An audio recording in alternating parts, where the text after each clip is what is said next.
Perfect.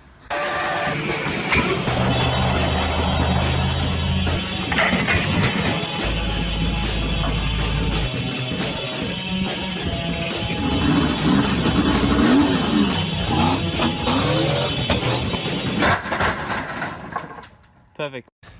Alright, so first off I apologise for the horrendous audio. I'm trying to get on top of it, but I'm broke and lazy. Anyway, here's the fuel tank out of my car. Looks identical to the Series 2 fuel tank that I'm about to put in.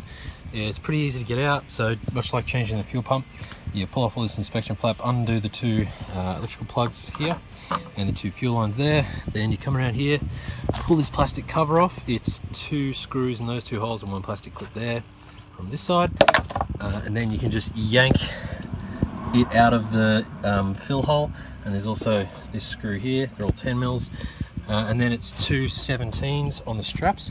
So the way I did it was the left hand side one first with that back strap, and then the right hand side one with the front strap. Just pulled them out and the whole tank dropped on my head. There's another cover back here that you could probably undo if you needed to, so that the tank comes out a little easier, but I didn't do it mainly because I forgot. Anyway, now it's out. There's a little bit of fuel in it. I tried to run it down pretty low, but because of the way the pump's sitting in there, I can't. So just gave it a blow off with the blower. It's nice and clean, so I can open it up, get in there, and yeah, change out the pump so that my pump comes out of this tank and goes into that tank, and then that tank goes into my car, and the other pump goes in here, and this all goes to Pete, and everybody's happy. So I'm gonna crack onto that now. All right, so these are the two sender units. So this one is a Series 1 sender unit, much cleaner. It looks like the return just gets spat straight into the bottom here, just comes out there for the swell pot, whereas the Series 1 is a little more complex. It's got this cage around the pump. This one had a cage too, but it's integrated into the top cover. This one also has a top cover, comes over about here, but it's all broken. You can see the return comes in here and does a big swirl around like this, and then comes out here. So it's quite more encompassing, and I think that's where the majority of that goo was, which you can still see a lot of remnants of. Oh, come on. In the bottom there, it's quite disgusting, and I can't get it out, and I don't want to touch it. I'm going to have to get my pump out. Anyway, you can see that my fuel pickup was like up higher in the bowl, so I didn't always have fuel when I was going around right hand corners. It all sloshed to the left. Anyway, pull this pump out, smack it into this setup. So they're the differences. Other than that, the pickup, sender, whatever this thing is, looks the same. It's just got less rust on it, and hopefully the resistances in this are the same so that my fuel gauge works. But I don't really care, because I've been running around without a fuel gauge anyway, because it doesn't matter how much fuel's in the tank, the fucking sock never picks it up.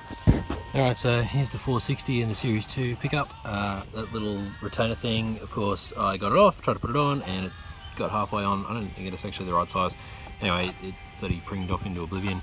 But make sure you use the stock Stagia pickup, because it's got this kicked in leg, otherwise it will sit on an angle like this and it won't sit in the bowl properly. You can see that the lines sort of, or the fucking power wires, sorry, sit there, and the base is there. It's kind of snug, it kind of fits in that alcove like it should, but it's not the best. Anyway, this cover here is vastly different to the Series 1 style cover.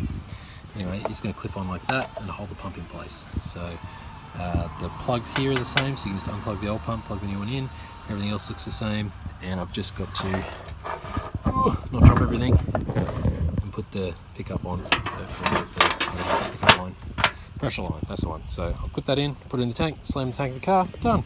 Alright, so it looks like the Walbro 460 won't fit inside the Series 2 pickup without modification. So there was this little vent thing there that I trimmed off really badly, but it seems like this bulge here, it's all of this. There used to be a little rubber stopper there, there was some rubber edging around here, there's some more in there, and I took it all out already. You can see all the pieces up there because it was holding it up too much. So now I'm just going to trim this piece out, which will expose this top section to the rest of the tank, but that's fine, and hopefully that will allow it to clear, but we'll see in moments when I ruin it. Alright, so after that slight trim on top, which I still got to tidy up, all of the clips work, and it's not under a huge amount of pressure, except for this one. If I clip it down, it gets under too much pressure, so I probably trim this edge up here, which I might. That will let that one clip in, the other side's clipped in. It's just too much pressure for this one to retain it, so that will have to do for the pump. And I'll just hook up this feed line and it's done. So the crucial part is the angle of this pump versus the angle of the bottom of the pickup.